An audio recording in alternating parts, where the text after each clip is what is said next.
Hello and welcome to another TLDR EU video. With the future of the European Union looking ever more uncertain, people have begun to question where Europe is heading and what the future actually holds. All in all, leading to more and more discussion about the prospects of a European army. So in this video, we're going to break down what a European army would consist of, and whether it's something that's actually on the cards. If you like our videos and want to see more of them, then please subscribe to the channel. Also, if you really want to lend us a hand, then you can check out our Patreon. Signing up not only supports the channel, but gets you a whole bunch of exclusive perks, like early access to videos, behind the scenes posts, your name at the end of videos, and your likeness in videos.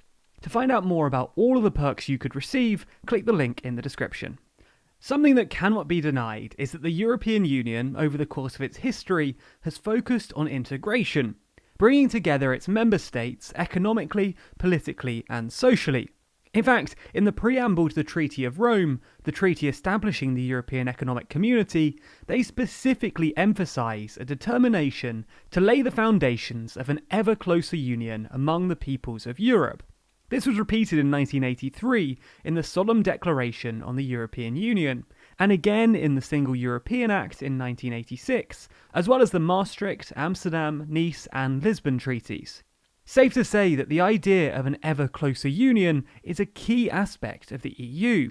So, as times pass, the EU has become a larger economic, political and nearly social union. So the question is, what an ever closer union will look like next? The answer to some at least is a military union. A union where armies would be pulled together, fighting common fights, French soldiers fighting side by side with German, Portuguese, Polish and Italian, to name but a few. What's interesting is that the EU actually already has a military shield of sorts, in the form of the North Atlantic Treaty Organisation, or NATO. The vast majority of EU member states, 21 to be precise, are in their own right NATO members, and able to draw upon the vast pool of military resources bestowed under NATO, as well as critical procedures such as NATO's Collective Defence Clause, where an attack on one nation is an attack on all. Above and beyond the NATO membership of EU member states, the EU and NATO have, over time, begun to institutionalise their own relationship. Back in 2002, a joint NATO-EU Declaration on European Stability and Defence Policy reaffirmed EU access to NATO planning capabilities for the EU's own military operations, with follow-up statements, summits and agreements building again and again on key areas of cooperation, culminating in a joint declaration with 7 areas for enhanced cooperation. Both the EU and NATO stress how essential their relationship is. An EU fact sheet highlights, in the current strategic environment, in facing old and new challenges alike, cooperation between the European Union and the North Atlantic Treaty Organisation remains essential. EU-NATO cooperation constitutes an integral pillar of the EU's work aimed at strengthening European security and defence.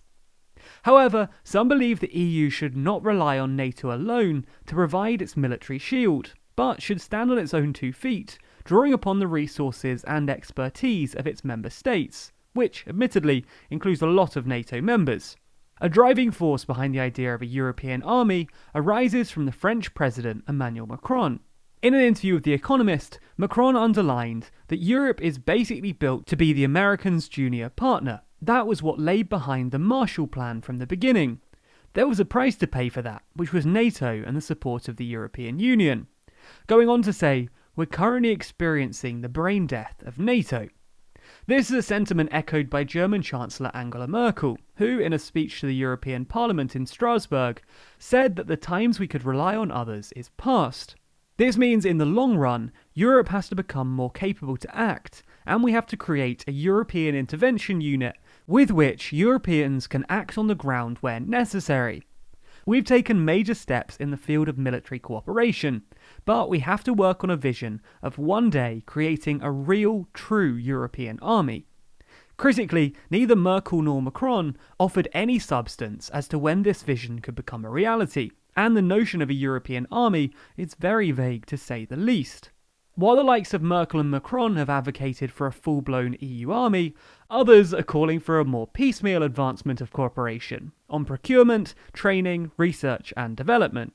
And some have been particularly critical about the prospects of an EU army, not least Jens Stoltenberg, the Secretary General of NATO, who said, "What I think is important is that we avoid any perception that Europe can manage without NATO, because 2 world wars and a Cold War have taught us that we need strong transatlantic bonds to preserve peace and stability in Europe, especially after Brexit, when 80% of NATO's defence expenditure will come from non-EU members." The EU as an official institution, however, is at pains to stress that it is not on course to develop its own army, referring to it as a myth, and reaffirming, while there is no EU army and defence remains exclusively a matter for member states, the EU has recently taken big steps to boost defence cooperation. According to EU surveys, however, there appears to be some degree of support among the public for closer cooperation, and even an army. According to a special Eurobarometer survey on security and defence back in 2017, some 3/4 of Europeans are in favour of a common EU defence and security policy, with 55% of all respondents in favour of creating an EU army. But yet again, the idea of a common EU defence and security policy is nothing new. In fact, it's right there in black and white within the Lisbon Treaty.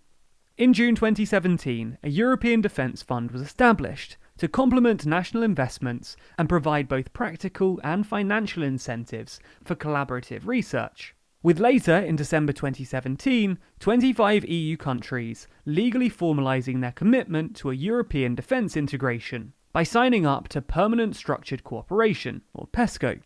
Basically, a permanent pooling of resources allowing for Europe's armed forces to be more interoperable, something that's already been used in a number of projects, ranging from a European medical command to maritime surveillance and the provision of armoured vehicles. Even outside of this structure, EU military operations have occurred, the first of which was in 2003 in the former Yugoslav Republic of Macedonia, and then again in the Congo and in Bosnia and Herzegovina in 2004. That being said, we're still far off from a single European military force.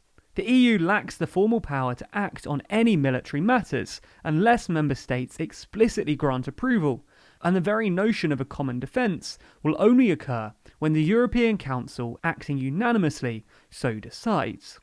So, what do you think? Should the EU have its own army, or is NATO enough for Europe? Let us know your thoughts in the comments below. As always, be sure to subscribe to the channel and hit the bell icon to be notified every time we release a new video. Special thanks to our Patreon backers who make videos like this one possible.